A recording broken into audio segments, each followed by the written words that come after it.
अभी हमें एक टास्क मिले कि चलो यार एक स्ट्रीट लाइट है वो उतार दो।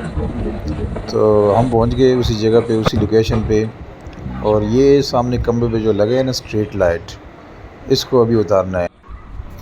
बंदों ने सीढ़ी बहुत जल्दी लगा ली, चलो जी जल्दी लगा ली, ये सीढ़ी लग गई है। अभी जो है ना इस पे काम शुरू कर देते हैं। तो इंशाल्लाह कोशिश करते जल्द से जल्द जो है ना इसको उतारे, चूँकि गर्मी आज बहुत तेज़ है।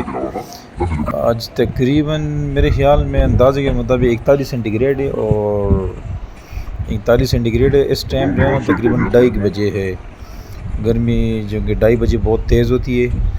चलो इंशाल्लाह लगाते हैं, अभी स्टार्ट करते हैं।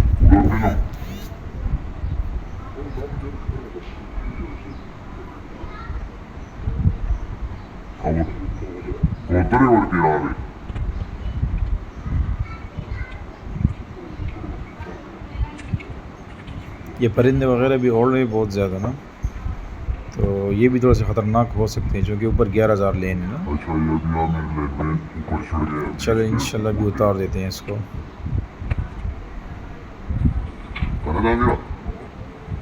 ये ऊपर चढ़ गए हम और बेल्ट शेल्ट बांध लिया। पहले इसका कनेक्शन उतारते हैं। ये इसका कनेक्शन था, ये उतार दिया। अभी इंशाल्लाह सिक्योरिटी लाइट भी जल्दी जल्दी उतारते हैं। गर्मी भी है और ऊपर 11,000 भी स्टार्ट है, और ये ट्रांसफार्मर की लेन 220 वो भी स्टार्ट है। तो इंशाल्लाह कोशिश करते हैं जल्द से जल्द उतार दें।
Está, mira.